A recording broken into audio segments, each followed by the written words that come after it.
নদিয়ার তেহট্ট ২ নম্বর ব্লকের গোপীনাথপুর নেতাজি বিদ্যা মন্দিরে আয়োজিত দুয়ারে সরকার শিবিরে ভিভিডিসি কর্মীদের প্রচেষ্টায় ডেঙ্গু প্রতিরোধে প্রদর্শনী অনুষ্ঠিত হলো। শিবিরের প্রদর্শনী ঘুরে দেখলেন তেহট্ট ২ নম্বর ব্লকের যুগ্ম বিডিও দুলাল চন্দ্র পাল। ক্যাম্পে আসা বিভিন্ন মানুষজন তথা স্কুলের ছাত্রছাত্রীরা এই প্রদর্শনী ঘুরে দেখলেন কিভাবে গাপ্পি মাছ মশার লার্ভা খায়, সেটাও চাক্ষুষ দেখল শিবিরে আসা মানুষজন। আহ্বান করছি তেহট্ট ২ নম্বর কাজের সাথী মাননীয় সভাপতি মহোদয়কে আজকে মাননীয় প্রধান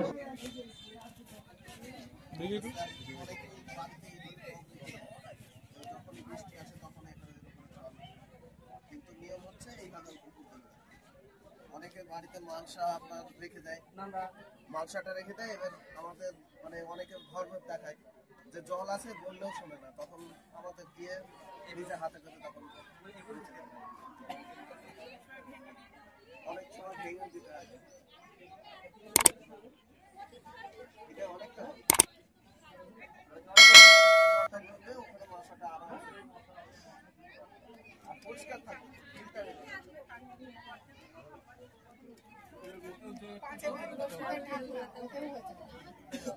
আমি এটা ব্যবহার করছি, এটাকে আমি ফেলে দিলাম সামনে, এটা পরে থাকলো কুয়াশার জল জমলো এর উপরে বসাই, আর এটা আরামসে দিব কারণ পরিষ্কার হবে জল।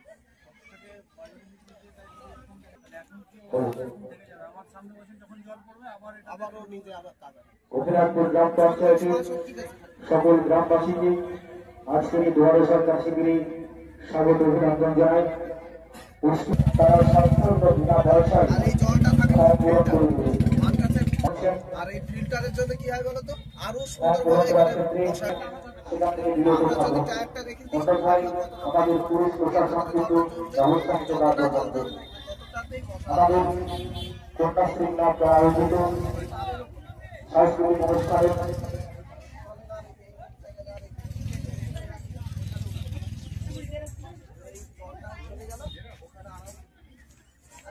হাত দেখতে না, ডিস্টার্ব করবে না, আর যত ঠান্ডা পরিবেশে থাকবে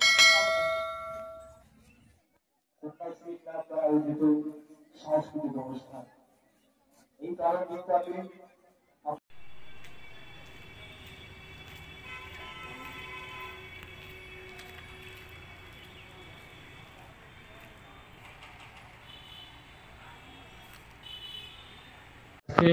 গোপীনাথপুর গ্রাম পঞ্চায়েতে দুয়ারে সরকার ক্যাম্প, এবং এই দুয়ারে সরকার আমরা জানি যে পশ্চিমবঙ্গ সরকারের মাননীয় মুখ্যমন্ত্রী মমতা বন্দ্যোপাধ্যায়ের একটি স্বপ্নের প্রকল্প, এবং এই প্রকল্পে সাধারণ মানুষ বিশেষভাবে উপকৃত।